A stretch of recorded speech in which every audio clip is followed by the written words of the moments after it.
ದೇಶಾದ್ಯಂತ ಉಳಿತಾಯ ಉತ್ಸವ ಶುರುವಾಗಿದೆ. ಜಿಎಸ್ಟಿ ದರ ಕಡಿತದಿಂದ ವಸ್ತುಗಳ ಬೆಲೆ ಇಳಿಕೆ ಕಂಡಿದೆ. ಇಂದಿನಿಂದ ಜಿಎಸ್ಟಿ ಹೊಸ ಸ್ಲ್ಯಾಬ್ಗಳು ಜಾರಿಗೆ ಬರ್ತಾ ಇದೆ. ನಿತ್ಯೋಪಯೋಗಿ ವಸ್ತು ಸೇರಿದಂತೆ ಒಟ್ಟು 375 ವಸ್ತುಗಳ ಬೆಲೆ ಇಳಿಕೆಯಾಗಿದೆ. ದೇಶದ ನಾಗರಿಕರಿಗೆ ಪ್ರಧಾನಿ ನರೇಂದ್ರ ಮೋದಿ ಅವರು ಒಂದು ಪತ್ರ ಬರೆದರು. ಮಧ್ಯಮ ವರ್ಗಕ್ಕೆ ಇದು ನೆರವಾಗಲಿದೆ. ಈ ಉಳಿತಾಯ ಉತ್ಸವ ಎಲ್ಲರಿಗೂ ಕೂಡ ನೆರವಾಗಲಿ ಅಂತ ಅವರು ಆಶಯವನ್ನ ವ್ಯಕ್ತಪಡಿಸಿದರು. ಇನ್ನು ಅರುಣಾಚಲ ಪ್ರದೇಶದಲ್ಲಿ ಮಾತನಾಡಿದ ಅವರು ಮುಂದಿನ ತಲೆಮಾರಿಗೂ ಕೂಡ ಜಿಎಸ್ಟಿ ಸುಧಾರಣೆಯ ಲಾಭ ಸಿಗಲಿದೆ ಅಂತ ಹೇಳಿದ್ದಾರೆ. ಹಿಂದಿನ ಕಾಂಗ್ರೆಸ್ ಸರ್ಕಾರ 2 ಲಕ್ಷ ರೂಪಾಯಿ ಆದಾಯಕ್ಕೂ ಕೂಡ ಟ್ಯಾಕ್ಸ್ ಹಾಕ್ತಾ ಇತ್ತು ಅಂತ ಟೀಕಿಸಿದರು. ಕೇಂದ್ರ ಸಚಿವ ಅಮಿತ್ ಶಾ ಕೂಡ ಟ್ವೀಟ್ ಮಾಡಿ ಜಿಎಸ್ಟಿ ಕಡಿತದಿಂದ ಪ್ರತಿ ವರ್ಗದ ಮನೆಗೂ ಕೂಡ ಸಂತೋಷದ ಉಡುಗೊರೆಯನ್ನು ಹಂಚಲಾಗಿದೆ ಅಂತ ಹೇಳಿದ್ರು. ಇತ್ತ ಕಾಂಗ್ರೆಸ್ ನಾಯಕರು ಮೋದಿ ವಿರುದ್ಧ ಹರಿಹಾಯೋದನ್ನ ಮಿಸ್ ಮಾಡಲಿಲ್ಲ. जनरेशन जीएसटी रिफॉर्म का भी बहुत बड़ा फायदा उन्हें ही मिलने वाला है. आपको अब हर महीने घर के बजट में बहुत राहत मिलने वाली. साल 2014 के पहले 2017ರಲ್ಲಿ ನರೇಂದ್ರ ಮೋದಿ ಅವರೇ ಮೊದಲನೇ ಬಾರಿಗೆ ಜಿಎಸ್ಟಿಯನ್ನ ಜಾರಿಗೆ ಕೊಟ್ಟವರು. ನಂಬರ್ ಆಫ್ ರೇಟ್ಗಳನ್ನ ಜಾಸ್ತಿ ಮಾಡಿದವರು ಮೋದಿ ಅವರು. ಈಗ 8 ವರ್ಷ ತಗೊಂಡಿದ್ದಾರಲ್ಲ ಟ್ಯಾಕ್ಸ್ ಅವೆಲ್ಲ ಕೊಟ್ಬಿಡು ನೀವು ವಾಪಸ್. ಈಗ ಎಷ್ಟು ತಗೊಳಕ ಅವರು. ಮುಖ್ಯಮಂತ್ರಿಗಳದ್ದು ವಾದ ಭಾಳ ಚೆನ್ನಾಗಿದೆ.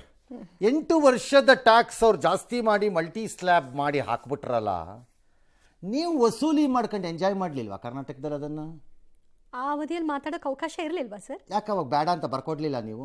ಅವ್ರು ವಾಪಸ್ ಕೊಡೋದಿರಲಿ, ನೀವೇ ಬರ್ಕೊಟ್ಬಿಡ್ಬೇಕಾಗಿತ್ತು ನನಗೆ ಬೇಡ ಆ ದುಡ್ಡು ಅಂತ. ಆ ದುಡ್ಡನ್ನು ಲೆಕ್ಕ ಇಟ್ಕೊಂಡು ಈಗ ಬಾಕಿ ಕೇಳ್ತಾ ಇದ್ದೀರಿ ಸಾಹೇಬ್ರು. ಹೌದು, ಅದು ಕ್ರೈಮ್ ಅಲ್ವಾ? ಅದು ಅಪರಾಧ ಅಲ್ವಾ? ಅದು ಬ್ಯಾಲೆನ್ಸ್ಡ್ ಆಕ್ಟ್ ಮಾಡ್ತಾ ಇದ್ರಲ್ಲ ಸರ್. ಸಖತ್ತಾಗಿದೆ ಇದು. ಇದನ್ನೇ ನಾನು ಹೇಳಿದ್ದು. ಅವ್ರು ಜಾಸ್ತಿ ಹಾಕಿದ್ರು, ಸರಿಪ್ಪ ಹಾಕಿದ್ರು, ಕರೆಕ್ಟ್. ಎಕ್ಸ್ಟ್ರಾ ಸ್ಲ್ಯಾಬ್ ಮಾಡಿದ್ರು, ಕರೆಕ್ಟಪ್ಪ, ಎಕ್ಸ್ಟ್ರಾ ಸ್ಲ್ಯಾಬ್ ಮಾಡಿದ್ರು. ಜನರಿಂದ ರಕ್ತ ಈ ಥರ ವಸೂಲಿ ಮಾಡಿಬಿಟ್ರಪ್ಪ, ಕರೆಕ್ಟ್. ನೀವು ಮತ್ತು ಅದು ಬಂದಿಲ್ಲ ಅಂತ ಲೆಕ್ಕ ಹಾಕಿ ನನ್ನ ಹಕ್ಕು ಅಂತ ಹೋಗಿ ಡೆಲ್ಲಿ ಧರಣ ಮಾಡಿದ್ರಲ್ಲ ಸಾಹೇಬ್ರು. ಅದೇನದು? ಅದೇ ನಿಮ್ಮನ್ನೇನು ಕರಿಬೇಕು ಅವಾಗ ಯಾರೇ? ಈ ಥರದ ವಾದಗಳಿಂದ ಪ್ರಯೋಜನ ಇಲ್ಲ. There is no point. ಈಗ 1.5 ನಂಬರ್ ಲಕ್ಷ 2 ಕೋಟಿ 1.5 ಲಕ್ಷ ಕೋಟಿ ನಷ್ಟ ಆಗುತ್ತೆ ಸರ್ಕಾರ ನಡೆಸೋದು. ಯಾವ ನಷ್ಟನೂ ಆಗಲ್ಲ, ಸುಮ್ಮನೆ ಬಿಡ್ತಾರೆ ರೈಲ್ನ ಅಷ್ಟೇ. ಯಾವ ನಷ್ಟನೂ ಆಗಲ್ಲ ಇವ್ರಿಗೆ, ಸುಮ್ಮನೆ ಹೊಡಿತಾರೆ. ನಷ್ಟ ಆದ್ರೆ ಆಗಲಿ, ಏನು ಮಾಡೋಕ್ಕಾಗಲ್ಲ. ಅದಕ್ಕೆ ನಷ್ಟ ಆಗುತ್ತೆ ಅಂತ ಈಗ ಹಂಗಾರೆ ಮತ್ತೆ ಟ್ಯಾಕ್ಸ್ ಜಾಸ್ತಿ ಮಾಡ್ಬೇಕು. ಆಗೇನು ಹೇಳ್ತೀರಿ? ಮೋದಿ ಟ್ಯಾಕ್ಸ್ ಹಾಕಿ ಬಡವರು ಮಾಡಿಬಿಟ್ರು ಅಂತೀರಿ. ತೆಗೆದ್ರೆ ಹಿಂಗಂತೀರಿ, ತೆಗೆದಿದ್ರೆ ಹಂಗಂತೀರಿ. It's still okay. ಪಾಲಿಟಿಕ್ಸ್ ನಿಮ್ಮದು, ಅದಕ್ಕೆಲ್ಲ ಉತ್ತರ ಇಲ್ಲ. ಎಕನಾಮಿಕ್ಸ್ಗೂ ಪಾಲಿಟಿಕ್ಸ್ಗೂ ಸಂಬಂಧ ಇಲ್ಲ. 8 ವರ್ಷದ ಟ್ಯಾಕ್ಸ್ ಕೊಡಿ ಅಂತಿದ್ದಾರಲ್ಲ, ಅವ್ರು ಕೊಡ್ತಾರೆ, ನೀವು ಜನಕ್ಕೆ ಕೊಟ್ಬಿಡ್ತೀರಾ? ವಾಪಸ್ ಜನಕ್ಕೆ ತಲುಪಿಸಿ. ಈಗ IT ಮಾತಾಡ್ತಾರೆ. ಈಗ ಫಾರ್ ಎಕ್ಸಾಂಪಲ್ IT ಇವ್ರು ಯಾರೋ ಪ್ರಿಯಾಂಕರ್ಗೆ ಹೇಳಿದ್ದಾರೆ 8 ವರ್ಷ ಜನರನ್ನು ಬಾವಿಗೆ ತಳ್ಳಿದ್ಯಾರು, ಈಗ ಯಾವುದು ಕೊಟ್ಬಿಡಿ ಆ ದುಡ್ಡೆಲ್ಲ ವಾಪಸ್ ಅಂತ ಕೇಳಿದರೆ. ಆಯ್ತಪ್ಪ, ಈಗ IT 2 ಲಕ್ಷ ರೂಪಾಯಿಗೆ ನೀವು ಲಿಮಿಟೇಷನ್ ಹಾಕಿಬಿಟ್ಟು ಇನ್ಕಮ್ ಟ್ಯಾಕ್ಸ್ ಎಕ್ಸಂಪ್ಷನ್ ಕೊಡ್ತಾ ಇದ್ರಪ್ಪ. ಈಗ ಅದೆಷ್ಟೋ ಲಕ್ಷ ಆಗೋಗಿದೆಯಪ್ಪ. ಈಗ ನಾನು ನಿಮ್ಗೊಂದು ಕಾಗದ ಬರೀತೀನಿ, ಆ ಟೈಮಲ್ಲಿ ನೀವು ರಕ್ತ ಹೀರಿದ್ದು ವಾಪಸ್ ಕೊಡ್ರಿ ಅಂತ ಕೊಡ್ಸ್ರಪ್ಪ. ರಾಜೀವ್ ಗಾಂಧಿ ಕಾಲದಿಂದ ಕರ್ಕೊಂಬಂದು ಕೊಡ್ಸ್ರಿ ವಾಪಸ್. ಹಂಗಾರೆ ಅದೆಂಗದು? ಅದು ಹಳೆ ಲೆಕ್ಕ ಅಲ್ಲ. ಯಾಕೆ ಈ ಥರದ್ದು ಚಿಲ್ಲರೆ ವಿಷಯ ಇಟ್ಕೊಂಡು ಅದನ್ನು ಪಾಯಿಂಟ್ ಗೈನ್ ಮಾಡ್ತೀವಿ ಅಂತ ಅನ್ಕೋಬಾರ್ದು. ಇದರ ಲಾಭವನ್ನು ಎಲ್ಲರೂ ಪಡೆದಿದ್ದೀರಿ. Let Karnataka say we have not benefited by GST. ಹೇಳಿ ನೋಡೋಣ. ಸುಮ್ಮನೆ ಹೇಳ್ತೀರಿ ಇದು ಕತೆ. ಆಮೇಲೆ ಅವ್ರು ರೇವಂತ್ ರೆಡ್ಡಿ ಯಾರು ಇದು ನಷ್ಟನ ಕೇಂದ್ರನೇ ಭರಿಸ್ಬೇಕು. ಯಾಕೆ ಭರಿಸ್ತಾರೆ? ನೀವೇ ಒಪ್ಪಿರುತ್ತಾನೆ. ಈಗ ರಸ್ತೆನಲ್ಲಿ ನಿಂತ್ಕೊಂಡು ಮೈಕ್ ಹಿಡ್ಕೊಂಡು ಬುರುಡೆ ಬಿಟ್ಟರೆ ನಿಂತ್ಕೊಂಡ್ಬಿಟ್ಟು ರೇವಂತ್ ರೆಡ್ಡಿ ಅನ್ನೋ ಗಿರಾಕಿ ಅಲ್ರಿ ಪಾರ್ಟಿ. ನಿಮ್ಮ ಮಿನಿಸ್ಟರ್ ಏನು ಮಣ್ಣು ತಿಂತಾ ಇದ್ರ, ನಿದ್ದೆ ಉಳಿತಿದ್ರ ಅಲ್ಲಿ ಮೀಟಿಂಗಲ್ಲಿ ಅವತ್ತು ಪಾಸ್ ಮಾಡಿದಾಗ? ಏನು ಮಾಡ್ತಿದ್ರಿ ಅವತ್ತು? This is politics. ಇದು ಕೊನೆ ಇಲ್ಲ, ಭಾಳ ಸರಳ, ಇದಕ್ಕೆ ಎಂಡ್ ಇಲ್ಲ. ಹಂಗಾಗಿ ಸರಿ, ಆಹಾರ ವಸ್ತುಗಳು ಅದೆಲ್ಲ ನಿಮ್ಗೆ ಗೊತ್ತಿರೋ ಪ್ರಕಾರದಲ್ಲಿ ಇವತ್ತು 5% ಬಂದಿದೆ. 5ರಿಂದ 12ರಲ್ಲಿತ್ತು. ಕೆಲವು ಮನೆ ಬಳಕೆ ವಸ್ತುಗಳು, ಎಲೆಕ್ಟ್ರಾನಿಕ್ ವಸ್ತುಗಳು 28ರಿಂದ 18. ಅದೇ ಥರ ವಾಹನ ಮತ್ತು ಸಿಮೆಂಟು ಅಷ್ಟೇ 28ರಿಂದ 18. ಪಾದರಕ್ಷೆ, ಉಡುಪು, ಆರೋಗ್ಯ ಕ್ಷೇತ್ರ, ಲೇಖನ ಸಾಮಗ್ರಿ ಇದೆಲ್ಲ 12 ಅಥವಾ 18 ಅಥವಾ 5ರಲ್ಲಿತ್ತು.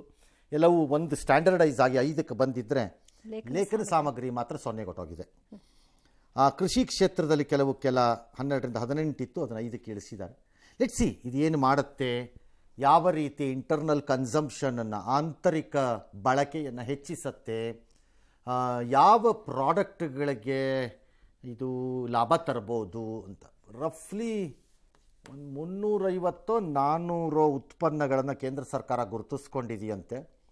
ಅವುಗಳ ಮೇಲೆ ಪರಿಣಾಮ ಹೆಂಗೆ ಬರುತ್ತೆ ಮತ್ತು ಅದರ ಸೇಲ್ಸ್ ಏನಾಗತ್ತೆ ನೋಡೋಣ ಅಂತ ಗೊತ್ತಾಗತ್ತೆ ಅದೆಲ್ಲ ಇವಾಗ ಸದ್ಯದಲ್ಲೇ. ಓಕೆ. ಮತ್ತು ಎಷ್ಟರಲ್ಲಿ ಟ್ರಾನ್ಸ್ಫರ್ ಆಗಬೇಕು ಜನಕ್ಕೆ ಅಂತ. ಫಾರ್ ಎಕ್ಸಾಂಪಲ್, ನಮ್ಮಲ್ಲಿ ನಂದಿನಿನವರು ನಿಯತ್ತಾಗಿ ಅದನ್ನು ತಮ್ಮ ರೇಟನ್ನು ತಾವು ಇಳಿಸಿಸ್ಕೊಟ್ಬಿಟ್ರು. ಮಾಡಿದ್ದಾರೆ. ಭಾಳ ನಿಯತ್ತಾಗಿ ಇಳಿಸಿದ್ರು. ಜಿ ಎಸ್ ಟಿ ಹಿಂಗಾಯ್ತಪ್ಪ, ಜಿ ಎಸ್ ಟಿ ತೆಗೆದಿದ್ದಾರಪ್ಪ, ಹಾಗಾಗಿ ನಿಮ್ಮ ತುಪ್ಪದ ಬೆಲೆ ಇಷ್ಟಪ್ಪ, ಅದನ್ನು ಚೀಸ್ದೋ ಯಾವ್ದ್ರದ್ದು ದುಡ್ಡು ಇಷ್ಟಪ್ಪ ಅಂತ ಹೇಳ್ಬಿಟ್ಟು ಬೆಣ್ಣೆ ಇತ್ಯಾದಿ ಬೆಣ್ಣೆ ಯಾವ್ದು ಇಷ್ಟಿಷ್ಟಪ್ಪ ಅಂತ ಇಳಿಸ್ಕೊಟ್ಟಿದ್ದಾರೆ. ಅಲ್ಲಿ ನೋಡಿ, ತಮಿಳ್ನಾಡಲ್ಲಿ ಇಳಿಸೇ ಇಲ್ಲ ಅವಿನ್ನವರು ಅದನ್ನು. ಅವ್ರಿಗೆ ಕೆಲವು ಲಾಭ ಆಗೋದಾದ್ರೆ ಮಾತಾಡಕ್ಕೆ ಮಾತ್ರ ಕೊರತೆನೇ ಇಲ್ಲ ಅಲ್ಲಿ ಯಾರಿಗೂ. ಬರೀ ಬುರ್ಡೆ ಬಿಡ್ತಾ ಇರ್ತಾರೆ ರೈಲಿನ, ಬರೀ ಮಾತುಗಾರರು. ಬರೀ ಮಾತು. ಅದ್ಯಾಕೆ ಇಳಿಸ್ಬಾರ್ದಲ್ಲಿ? ಇಳಿಸ್ಬೇಕಲ್ಲ. ಇಡೀ ದೇಶಕ್ಕೆ ತಂದಿರೋದಲ್ಲ. ಇಳಿಸಿರಲ್ಲ. ಮೋದಿ ಮಾಡಿದ ಅನ್ಯಾಯ ಅಂತ ಬುಡದಲ್ಲಿ ಅಲ್ಲಿ ಇದು ಆನೆ ಸತ್ತು ಬಿದ್ದಿರುತ್ತೆ. ವಾಸನೆ ಅಂದ್ರೆ ವಾಸನೆ ತಡ್ಕೊಳಕ್ಕಾಗಲ್ಲ. ಅವ್ರ ಜನಕ್ಕೆ ಮಾಡೋ ಅನ್ಯಾಯ ಮಾತ್ರ ಕಾಣಿಸುತ್ತೆ. ಹಾಗಾಗಿ let us wait. Internal consumption ಏನಾಗುತ್ತೆ ಇದರಿಂದ. ಕೇಂದ್ರ ಸರ್ಕಾರ ಹೇಳ್ತಿರೋದು ಒಟ್ಟು ಲಾಸೇ 42,000 ಕೋಟಿ ಆಗ್ಬೋದು ಅಂತಾರೆ ವರ್ಷಕ್ಕೆ. ಅದೆಂಗೆ ನಿಮ್ಗೆ 1.5 ಲಕ್ಷ ಕೋಟಿ ಆಗ್ಬಿಡುತ್ತೆ ರಾಜ್ಯದ ಸರ್? 1.5 ಲಕ್ಷ ಕೋಟಿ ಆಗಕ್ಕೆ ಚಾನ್ಸೇ ಇಲ್ಲ. ಒಂದು ವೇಳೆ ಆಯಿತು ಅಂತ ಇಟ್ಕೊಳ್ಳೋಣ, ಓಕೆ, 1.5 ಲಕ್ಷ ಕೋಟಿ ಆಗತ್ತೆ ಅಂತಲೇ ಇಟ್ಕೊಳ್ಳೋಣ. ಒಂದು ವೇಳೆ ಎಕನಾಮಿಕ್ಸಲ್ಲಿ ಹೇಳ್ತೀನಿ ಇದನ್ನು, ಆರ್ಥಿಕವಾಗಿ ವರ್ಷಕ್ಕೆ 12,000 ಕೋಟಿ ಆಯಿತು. ಅಯ್ಯೋ ಸಾರಿ, ತಿಂಗಳಿಗೆ ನಿಮ್ಮ ಲೆಕ್ಕಾಚಾರದಲ್ಲಿ 1.5 ಆಗಲ್ಲ, ನನಗೆ 100% ಗೊತ್ತಿದೆ. ಓಕೆ, 12,000 ಕೋಟಿಗೆ ಬಂದು ಕೂತ್ಕೊಂಡ್ರಿ ನೀವು. 12 ಇಲ್ಲ 10,000 ಕೋಟಿ, ಹೆಚ್ಚು ಕಡಿಮೆ 10ರಿಂದ 12,000 ಕೋಟಿಗೆ ಬಂದು ಕೂತ್ಕೊತೀರಿ. ನಿಮ್ಮ ಕನ್ಸಂಪ್ಷನ್ ರೈಸ್ ಆಗಿ ಕಲೆಕ್ಷನ್ ಇಂಪ್ರೂವ್ಮೆಂಟ್ ಮಾಡಿಕೊಂಡ್ರೆ ಕರ್ನಾಟಕದಲ್ಲಿ ನನ್ನ ಪ್ರಕಾರ ಇನ್ನೂ 30% ಜಿ ಎಸ್ ಟಿ ಇಲ್ಲ.